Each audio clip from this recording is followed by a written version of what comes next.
akulira ekitongole ekivunanyizibwa ku bifulumizibwa ku mpewo n'emikutu gy'amasimu ekya Uganda Communications Commission Godfrey Mutabazi amaze eggobe mu kibya bwe yasanguza nga kampuni y'amasimu eya Uganda Telecom bwe yagwa edda nga tewakyali kisobola kukolebwa kugiza ngulu. Mutabazi okwogera bino abadde alabiseeko mu kakiiko ka paalamenti ak'enjawulo akateekebwawo okulondoola emivu egijjudde mu kampuni y'amasimu eya Uganda Telecom nga gino gyava mu nzirukanya embi ey'emirimu ekiviiriddeko kampuni eno okubanjibwa obuwumbi obuli eyo mu 607.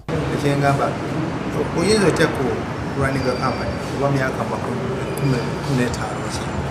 n'ogijja yali bulungi kampani ekola bulungi negenda wansi negwa ate n'ogamba kati njagala sente zikyuse ebeere bulungi kati ate bali batrading vedda nga baguza simu kaadi bakola ki kati sente zaragawe zizalwangu. Ababaka batadde Mutabazi ku nninga abannyonnyole ku lwaki UCC emaze ebbanga lino lyonna nga teggalawo Uganda Telecom bwe kiba nga baali bakizuula dda nti teddukanyizibwa bulungi. Wano we babadde beebuuliza oba kirimo omukono gw'omukulu mu gavumenti nga kye kyabalemesa, wabula Mutabazi bino abyegaanye.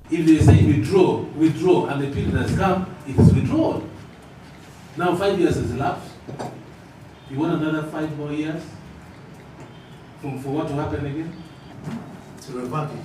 What about all these years? We've been telling you do it. Several times we have tried to revoke this license, and there are reasons why we've been stopped. So it's a waste of time now. Waste of UC's time, waste of your time, waste of the community time, waste of the country time. That now the same investor who owned this company 5 years ago, it was never when it was a very dynamic company.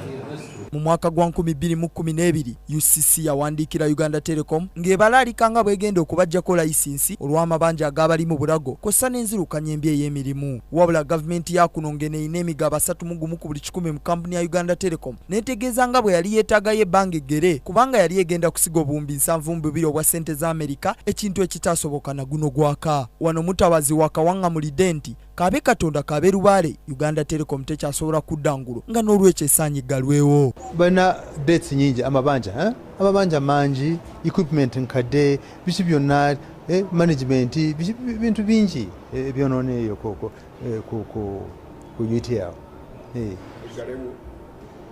Tutandike endala, yes. Bwegaliwo tutandike endala, yes. Omwezi oguwedde omubaka Nandala Mafaabi yayanjula lipoota mu paalamenti eyalambika nga kampuni ya UTL bwesaanye enoonyezebweko olw'akatuubagiro k'ensimbi k'erimu kyokka nga abakungu abagiddukanya bali mu kweggaggawaza. Steven Tulyargayo, KTV, amalindirire.